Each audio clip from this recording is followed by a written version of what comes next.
Okay, well, good Monday afternoon, Monday evening, New York Jet fans and NFL fans. It is October 6, 2025, 4:56 p.m., and you are watching The Takeoff. My name is Alex, and just to let you know, what kind of day it's been this morning, or I should say today. This morning, I got up early for work, a little extra early to pop out and get my steps in and to do a video early. I was thinking about it all night, and almost completely through the video. I was about 20 minutes in, probably had about another 2-3 minutes to go. I see that it stopped, the camera stops recording, my phone stops recording, and I'm out of storage. So yeah, yay for me. Anyway, where do I begin? I'm going to start with numbers, okay? Obviously, the biggest number right now is 0 wins. Second, 0 is 0 turnovers, 0 takeaways. The other number is 5. 5 games, 5 losses. And another number, okay, and this was said this morning, and this kind of hit home, 31 and 32. 32 teams in the league. 31 of those teams have at least one win on the season, and that also came yesterday when the Saints beat the Giants. So it has not been the greatest of weeks. Not to say that the other weeks were very good, but it's just there has been no improvement, and I don't know where to look to the improvement. So we'll go over yesterday, and yesterday was a blur, if you want to know the truth, because there was so many bad plays combined that one play just looks like the other. First of all, and I had to laugh at this, and I'm going to say I'm not blaming the Jets for this, but you pick throughout the season your promotional dates and whatnot, and you pick when you're going to wear your alternate jerseys. So, I'm guessing, even before, the season started, they released their promotional dates, and they're going to wear their stealth jerseys on October 4th, the black jerseys against the Cowboys. Fine. You're in October. Last year they wore them on Halloween. Of course, it turned out to be probably one of the warmest October afternoons in recent history. I think the projected degrees was like 85. It felt way hotter than that. So they come out head to toe, black helmet, black tops, black pants, everything.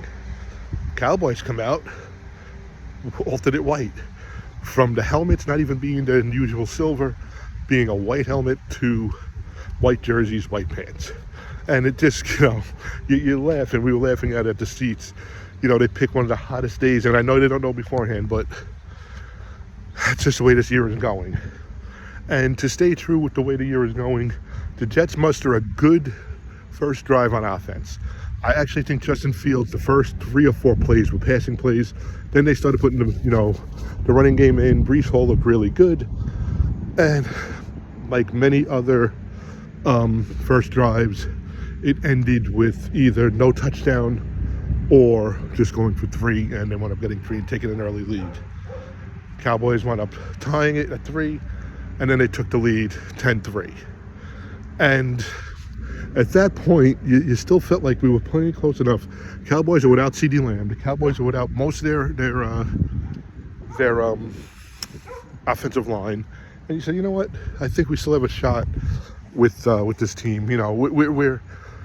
We're fighting, and you're thinking that Aaron Glenn's tirade after the Miami game is seeping through their heads.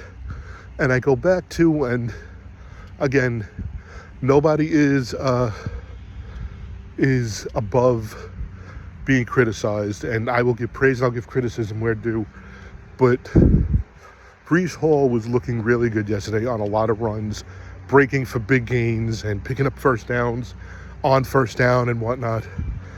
And we are moving the ball down the field, and he breaks off on a run, and he gets to about It was inside the 10, and he takes a pop, and he gets tackled, and then you see a little bit of a scrum, and the Cowboy fans, which I'll get into in a few minutes, roar, and it's a turnover.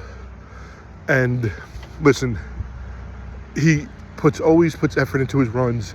He was trying to make something happen, but again, another fumble by one of our running backs, another fumble where we could be going in for at least 3, if not tying the game, getting a touchdown to tie the game or get within 1.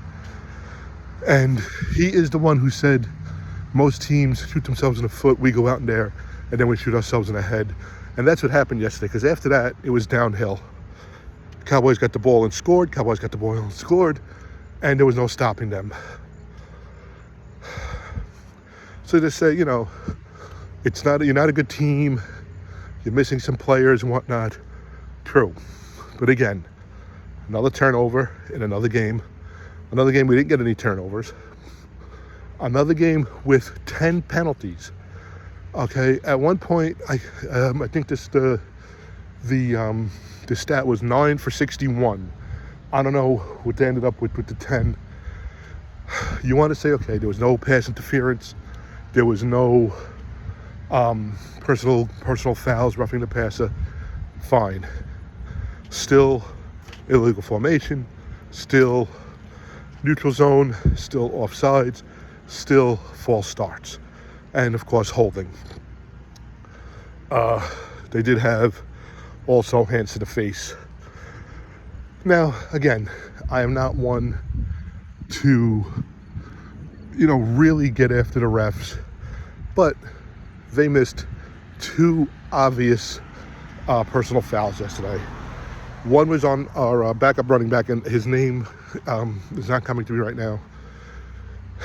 And we saw it live. He was running towards us.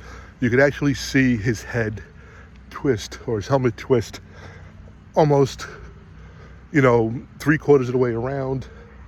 They showed it on the screen multiple times. And of course, we don't get the call. And then there was a play where Justin Fields is hit, and it's head to head, helmet to helmet, and we don't get the call. And it's little things like that, along with the takeaways or lack of takeaways, and along with the penalties, and along with, just everything that goes into it, that are putting roadblocks up on this team doing anything successful. There were a lot of, I think, broken coverages. There was one play where the Jets jumped off sides. Dak, Prescott had a free play, and what did he do? Bomb down the sideline. It was rough to watch. It was rough to watch. It got to the point where we were just joking around that they didn't fumble the ball on a kickoff. That's what it's gotten to. That's what it's keeping us to do, to keep us, from just totally, getting, angry. And, I'll add insult to injury, or injury to insult. When Breece Hall fumbled, he got knocked out for a couple of plays because he got hit that hard. And I understand that, but it's just these things that all add up. Now, for those of you who follow me, who know me personally, I'm going to these games more than half my life. You're looking at I think this is our 35th season of going to the games. And it started off with me and Pop, with 2 seats, and then we eventually got 3 seats. And for the first, I don't know how many seasons, we never missed a game. Never missed a game, okay? Now, back then, you didn't buy preseason games. They were, they were optional. But we never missed a home game, a regular season home game. And because of Pops' health, we would get there early. We get there 9:15, make sure we got in the first row at the handicap section, and, basically tailgate. He'd have his coffee, read the paper. I'd go, try to get autographs, walk around, pack up, go in, start our trek in 45 minutes, an hour before kickoff, because it took him a while to get through the gate and into the escalator, and down to our seats and whatnot. So I'm used to going to games early. Usually afterwards we'd wait for traffic to end. So for most people, and I'm not saying I'm above them or whatever, they don't realize the time and effort that's put into a game. But now, with the big tailgates, people do that. But you put into a game probably an 8 to a 10-hour day. Okay, you're looking at, from the time you arrive, I'm not even talking about the time you pack the truck or pack the car or get everything ready. Okay, because that's even further away. That's even earlier. Looking at an 8 to 10-hour day. And we did that for many, many years. And then as his health got a little worse or whatever, we didn't substantiate, or we didn't stay for the weather. We would leave, But for many years we didn't. And it was until the Tacotite years, and mostly that 96 season, where we would leave around halftime because they were just getting blown away. And we'd watch the game from home. We'd always make it in time to watch half the third quarter and all the fourth quarter. And we'd watch the game. We'd not like we shut it off. We put it on the radio as soon as we got in the car, and we'd watch it. And, one of the games that comes to mind is we were playing, I don't know if they were the Houston Oilers still, but they had just moved to Tennessee, to Tennessee Oilers. It was a rainy, dreary, it was a 4 o'clock game, I think.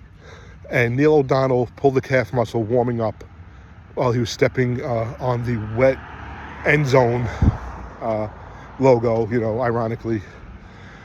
And I remember leaving that game in the halftime, watching the rest of the game from home, and it was soaking wet, and who's wearing garbage bags and whatnot. But I haven't done that in years. It has to be 20 years, 25 years since I left the game that early. Yesterday, we're sitting there, and listen, when you're losing, opposing fans are obnoxious, and that you feel that they're even worse. A lot of them were obnoxious yesterday. I had, the people around us we were joking with, and then I had a couple sit next to me, and she was wearing a Charger jersey, and I didn't realize it, and he was wearing a Cowboy jersey and a Cowboy banner, and he basically, they sit down, and right away, it's like, it's like a curse. The Cowboys come down, they score a touchdown. And the woman looks at me, she goes, "What just happened?" And I said, "Oh, the Cowboys scored a touchdown." I knew what she was getting at. She's like, "Oh, your defense sucks." And I said, "Oh, what's your record?" Not realizing she was wearing a Herbert jersey. And she goes, "Oh, I'm a Charger fan." And I said, "Oh." I said, "So you guys lost to the Giants last week at Jackson Dart." And she's like, "Oh, yeah, but, we'll be okay." And her husband goes, "Well, we have one win, but we'll have another one after today." And I'm like, "Okay, good for you." And they were just obnoxious. They were trying to be funny. They had a little too much to drink, and I have no patience for that. But it is what it is. So Dallas scores. They come down the field. They score again. They come down the field. And that's what I believe it was a broken play just before halftime. And I turned to my daughters and I said, "If they go in on this, what do you want to do?"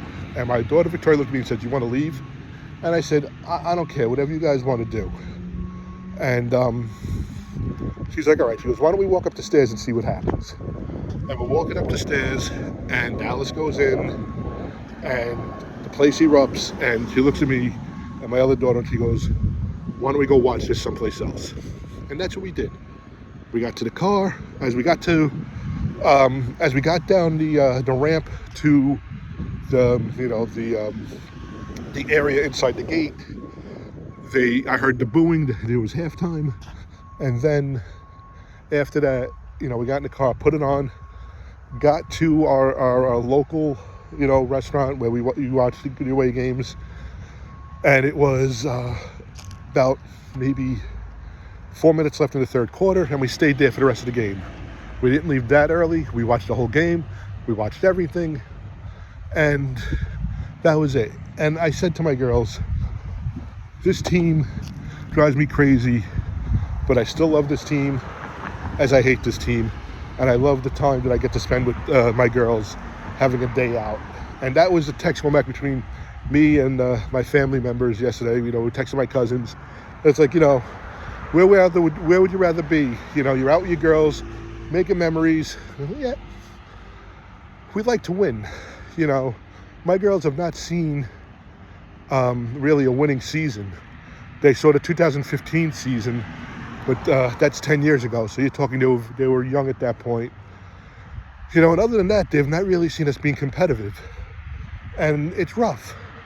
But, we make the best of it. But my point is, as bad as the teams have been in recent years, these compare me to the Kotite years.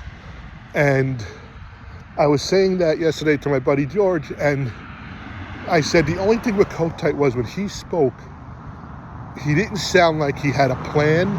He didn't sound like he was upset. He didn't sound like he was affected. He just spoke like we lost. Got to do better. Whereas Aaron Glenn, to me, has a plan. He has a vision of where he wants to take this team. Now, I knew this wasn't going to be a one-season turnaround, especially for a rookie head coach. He is coming into a task of enormous proportions. He's coming into a place where the culture is, we haven't made the playoffs in 16 seasons, where when we get the quarterback that's supposed to take us there, there's going to be an injury to throw the season to whack, a la Brett Favre, a la Aaron Rodgers, a la Vinny Testaverde. I mean, anything, So the fans have that chip on their shoulders of the lovable guys that just can't get ahead. But it gets to be a story that nobody wants to deal with anymore. It gets tiresome. And that's the word I've been using for this season, tiresome. It is tiresome to watch the same thing week after week. Now, I'm not going to give up. Sunday after church, 9 o'clock, 9:30, whatever it is, I will be watching the away, the London game. And then the following week, then we're home for Carolina. I don't know. I don't know what this team needs. I have to have faith in Aaron Glenn that he knows. But yesterday's game, I had 5 different emotions this year with the season. The opening game, I was annoyed because we were going to beat that Steeler team. Rodgers with the 4 touchdowns wasn't hurting us. We hurt ourselves. And they pull out a 60-yard field goal to take the lead. And then Garrett Wilson gets popped and drops the ball, on the last drive. And then you say, all right, next week we're playing Buffalo, and we really have to play a perfect game to beat Buffalo. And like I said, it looked like we didn't even come out of the parking lot, let alone the locker room against Buffalo. And then we go to Tampa, and I really thought we were going to beat Tampa because I'm not a big Baker Mayfield fan. And we are playing head-to-head with them, toe-to-toe, until they throw the interception at the half. And then, after we blocked the field goal, 1:57 left, I knew we had too much time on the clock. We left them too much time on the clock. And we couldn't make a stop. And I was pissed because that was our game to steal right there. We fought back, and we couldn't do it. Then against Miami, Monday night, we go all the way down the field, opening drive, like we owned the joint, and Braylon Allen fumbles as he's going in, and it's like somebody flipped a switch, and we never come back. And last week was more, disappointing because it was the same story. Yesterday, it was just tiresome. So we lost 5 times in 5 games. 4 of the times, 3 of the times due to dumb turnovers, dumb penalties. Yesterday the game was so far out of reach at one point that I knew we weren't going to come back. But that first half, we played head-to-head with this team. So it's very tiresome. And that's the word right now for the season, tiresome. It's not annoying anymore, although people say that watching the same thing over and over again is annoying. It is not aggravating or upsetting. It's tiresome because you get psyched up to play this game or to watch this team, and you put on your colors. And look, I wear my colors outside of work every day. I work from home today, wear my colors. On the weekends, what have you. And you get, you're a Jet fan, oh, I feel you, and it's just tiresome. I don't know what's going to happen with this team. I've been saying since the preseason we need a number 2 wide receiver. Your number 2 wide receiver cannot be between Breece Hall and Mason Taylor. That can't be a number 2 wide receiver. Just good teams will have wide receiver 1, wide receiver 2, probably a wide receiver 3, a capable tight end, if not 2 capable tight ends, and 2 capable running backs. Okay, we don't have that. We are riddled with injuries. Jermaine Johnson, who worked to get back for this year, has missed the last 3 games. Okay, Quincy Williams is out. Michael Carter is out. Braylon Allen is out. It is just tiresome. And it's just, I don't know, if we're going into week 6, we're not even into Columbus Day. Usually I say you start gauging your season by Halloween. Thanksgiving, you're looking to see where people are falling, and then December is where the moves are made, where positioning really takes place. And we're not even in Columbus Day. We're not even in the second weekend of October. And it's like, what are the quarterbacks coming out next year? And, do we have a fire sale? Do we give up Breece Hall? Do we give up? It is, I don't know how to feel or what to say. I could sit down and have a conversation with a ton of different Jet fans, and we're all basically on the same page. It's just a rough going to watch this. We hear about having a good practice, and that's fine, but practice does not, having a good practice does not satisfy or does not guarantee a good turnout on Sunday. And I have to say, watching the press conferences, you could see Aaron Glenn. He is fighting. He is treading water, but he's fighting. And you could see the players. And I Justin Fields, who I think is being given an injustice because they're trying to make him a pocket passer, and he's not a pocket passer. And he was getting beat up yesterday. Had over 240-something yards. I think he had close to 280 yards yesterday. 2 touchdowns again. No picks. And I don't know how many yards he rushed for. But he had a pretty good game, and they still couldn't do anything with him. And he came out, and he's being positive. And you have Garrett Wilson, who I got a lot of respect for this young man. Yesterday, he scores a touchdown in the game when it's garbage time. And he's fighting and hauling and pulling defenders in at the 2 and the 1 yard line to cross the goal line, when they have to score 2 or 3 times, even make it a game, and his time is dwindling down. There's no time left on the clock, really. And then he comes out and he's giving an interview, and he's talking about how, like I just said, and I kind of took his words. He said, we could have a good practice. I could be outstanding on Thursday, and it doesn't matter because the results on Sunday are not there. And that is big that this young man can see that, and he's trying to stay positive. So I really think on offense, he is an anchor to keep on offense. I feel bad for Justin Fields. Breece Hall, I just think is going to be tired of what's going on. I think it went from with Breece, he was upset about the mistakes, and now he made a costly mistake, so it's trickling down to him. And then you have the defense where they just, yesterday, not even a pick. There was a play where Dak put a pass. He threaded the needle to a receiver, and the DB, I don't know who the DB was, swatted his arm to knock the ball down, and he missed it, and the receiver caught it. So like he didn't even get to deflect the ball, but his arm going across the receiver's face didn't even didn't even affect him. And then Pickens in the second half catches a touchdown pass where he's one-on-one with Sauce, and he just beats Sauce by a step, and he catches the ball in the end zone. So anything that can go wrong is going wrong. Anything that can go right is not happening. Or when it goes right, it's one step forward, 4 steps back. So it is very, very tiresome.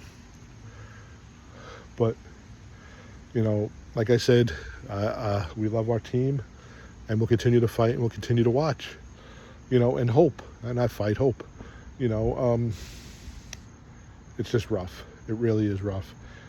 And like I said about the Cowboy fans, listen, I thought they had more fans there yesterday than the Steeler fans had on opening weekend. And I think a lot of it was opening weekend. A lot of Jet fans, yeah, they sold tickets to the Steelers because they could get, you know, opening day tickets, sell opening day tickets above face value. But I think yesterday was they're 0-4. They're coming off 2 bad losses. The Cowboys, I could probably get above face value, and I'm going to do it. And they did, and Cowboy fans came out, and I would say it was 50-50 at least with Cowboy fans. I don't blame season ticket holders for doing that. We didn't, but sometimes, you know, you things happen and have to bite the bullet. Anyway, that's the takeoff from a tired Alex. You can follow us on Twitter. At the Jets Takeoff is our Twitter handle. You could email us at thejetstakeoff@gmail.com, and you could subscribe to this video on YouTube. The Takeoff is our account name. At the Jets Takeoff is our channel. Let's see what happens this week. You know, I don't know if Jermaine Johnson's going to be back. He was questionable last week. And you know, I don't see them making a quarterback change.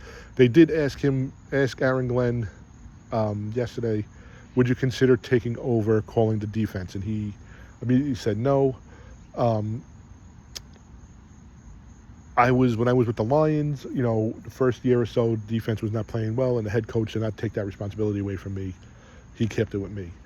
Now, what I found out from ESPN today is Wilks went to San Fran and was a defensive coordinator when Saleh came here, I believe. I think this is the story. And his defense did not work correctly, and he had Saleh's personnel there.